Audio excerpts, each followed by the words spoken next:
I think that the people who dealt with him, the way they dealt with him, it wasn't correct. And what you're saying, I'm not sure that is correct. From what I understood, he came off of some of those things when it was brought to his attention. يا أيها الذين آمنوا أطيعوا الله وأطيعوا الرسول وأولي الأمر منكم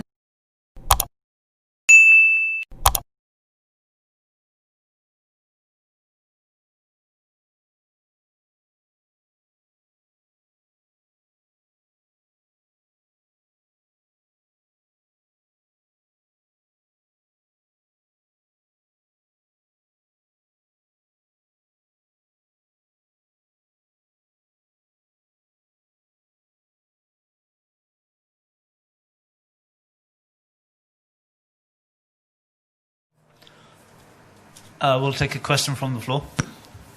Assalamu alaikum. Brothers, this is regarding an issue that happened with Yusuf Estes live on air. I mean, it's on the internet regarding his position that he took on whether the Quran, the Mus'haf itself is created or uncreated. Obviously, we believe it's the uncreated word of Allah. And he's come live on TV and said that the Mus'haf itself is created, but the Quran is something that's memorized and read. Whereas if we weigh up his speech from like likes of Imam Malik, who said that the Quran is what is memorized, the book is the Mus'haf itself, and what is read. If we weigh up the two views that obviously Brother Yusuf Estes had, and I mean the Imams and scholars of the past, is very contradicting. So, what would you advise the brothers and myself?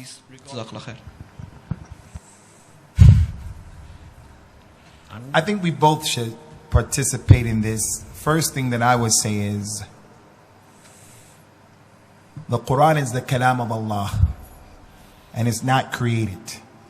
And in the past, it was a big issue, a mammoth issue, that the people of the Sunnah took very seriously, and they didn't play around with it.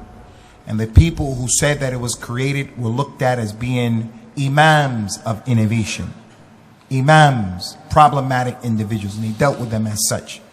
So in the Aqidah of Al-Sunnah, whether you read the Quran, the Mus'haf, the Quran on the paper, the Quran is the Kalam of Allah.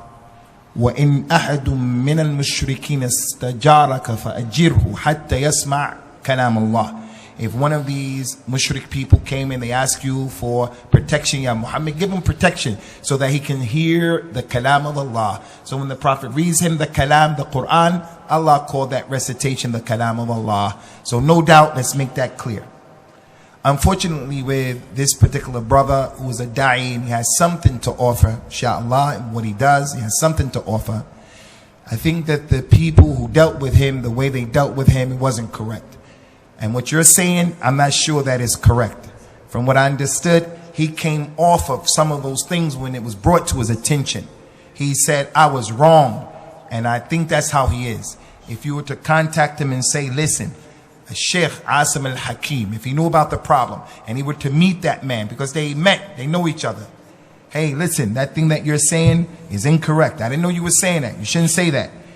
My opinion of him is he going to say, Jazakallahu khair. I didn't know. So he's going to make mistakes along the way. So the question is, how do we deal with him? There are a group of people who, they fish for these types of things, and instead of giving the person the opportunity privately, even if he made that mistake openly, he could have come himself and say, look, I was advised and I made a mistake. So I think the way that he was dealt with in this issue, it wasn't the wisest way, and Allah knows best. What Sheikh Yusuf said was wrong. There's no compromise. The thing that we have written, the thing that we recite, the thing that is in the preserved tablet, it is the kalam of Allah azza wa jalla. It is not created. So there's no compromise. Sheikh Yusuf wrote to me 3 weeks ago. And he's saying me, Sheikh Asim, what do you think? I made a mistake.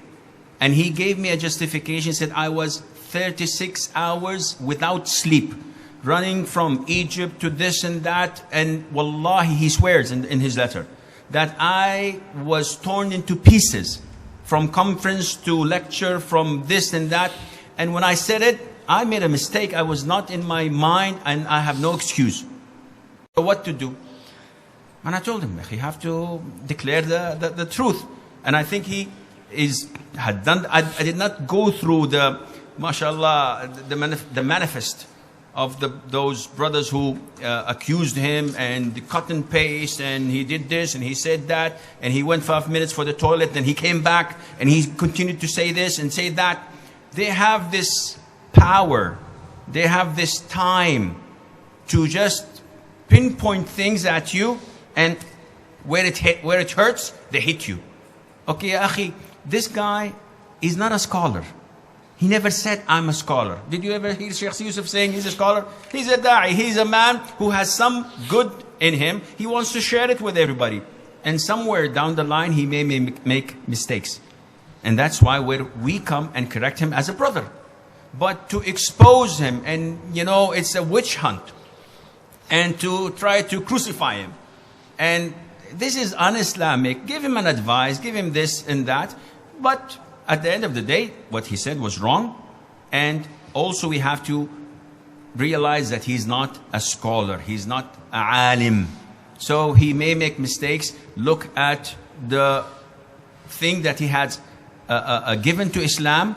And maybe Allah Azza wa Jal would forgive him any errors that he had done unintentionally. Allah.